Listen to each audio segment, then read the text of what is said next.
শ্রমিকদের সত্যিকার অধিকার যদি প্রতিষ্ঠা করতে হয় তাহলে ইসলামী শ্রমনীতি চালু করতে হবে।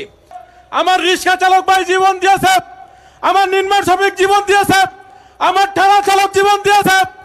যদি অধিকার আদায় করার দরকার হয়, ন্যায় ইনসাফ প্রতিষ্ঠার জন্য প্রয়োজন হয়, শ্রমিকরা আবার রক্ত দিবে। শ্রমিকরা কোনো ধরনের শ্রমিকরা বারবার শ্রমিকদের স্বার্থ রক্ষার কথা বলে যারাই ক্ষমতায় গিয়েছে তারাই শ্রমিকদের অধিকারকে খর্ব করেছে।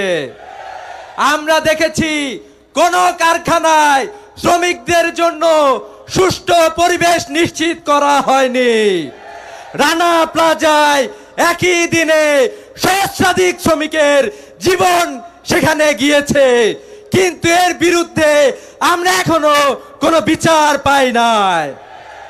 ক্ষমতায় যাওয়ার সিঁড়ি হিসাবে ব্যবহার করেছে, শ্রমিকদেরকে ক্ষমতায় যাওয়ার লাঠিয়াল বাহিনী হিসাবে ব্যবহার করেছে। কিন্তু ক্ষমতায় যাওয়ার পর সবাই শ্রমিকদের অধিকারের কথা ভুলে গিয়েছে। সুতরাং শ্রমিকদের সত্যিকার অধিকার যদি প্রতিষ্ঠা করতে হয় তাহলে ইসলামী শ্রমনীতি চালু করতে হবে। আর ইসলামী শ্রমনীতি চালু করতে হয় ইসলামী রাষ্ট্র কায়েম করতে হবে।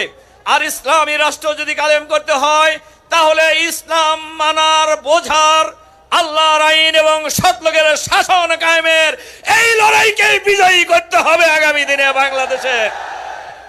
সংগ্রামী ভাই এবং বন্ধুগণ, বাংলাদেশে আজকের এই সমাবেশেও যে লিফলেট বিতরণ করা হয়েছে সেই লিফলেটের মধ্যেও গণভোটের কথা বলা হয়েছে। গণভোটের প্রস্তাব ছিল বিএনপির। আমরা পার্লামেন্টে ওই কথা বলেছি। আমরা বলেছিলাম গণভোট আর জাতীয় নির্বাচন আলাদা আলাদা দিনে করা, গণভোট আগে করা, এরপরে জাতীয় নির্বাচন করা। কিন্তু বিএনপি একসাথে নির্বাচনের জন্য প্রস্তাব দিয়েছিল, একসাথে গণভোট এবং জাতীয় নির্বাচন একই দিনে হবে।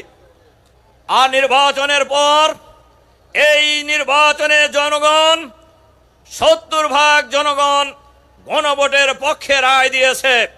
আর এই গণভোট ছিল সংস্কারের জন্য গণভোট।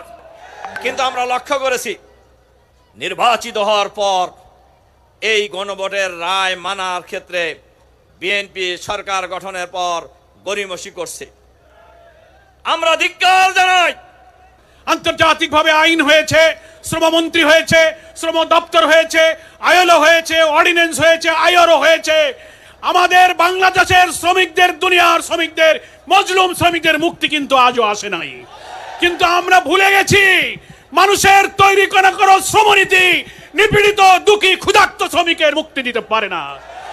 শ্রমিকের মুক্তির জন্য আজ থেকে 1500 বছর আগে আমাদের প্রিয় নবী, মজলুমের নবী, দাস শ্রেণীর শ্রমিক, দুঃখী মানুষের প্রিয় নেতা মুহাম্মদ মুস্তাফা সাল্লাল্লাহু আলাইহি ওয়াসাল্লাম যে অবিস্মরণীয় অনুপম শ্রমনীতি উপহার দিয়েছিলেন, আজ যদি সেই শ্রমনীতি আমরা বাস্তবায়ন করতাম, আমাদের মজুরি, কর্মঘণ্টা, সমস্ত অধিকার আমরা ফিরে পেতাম।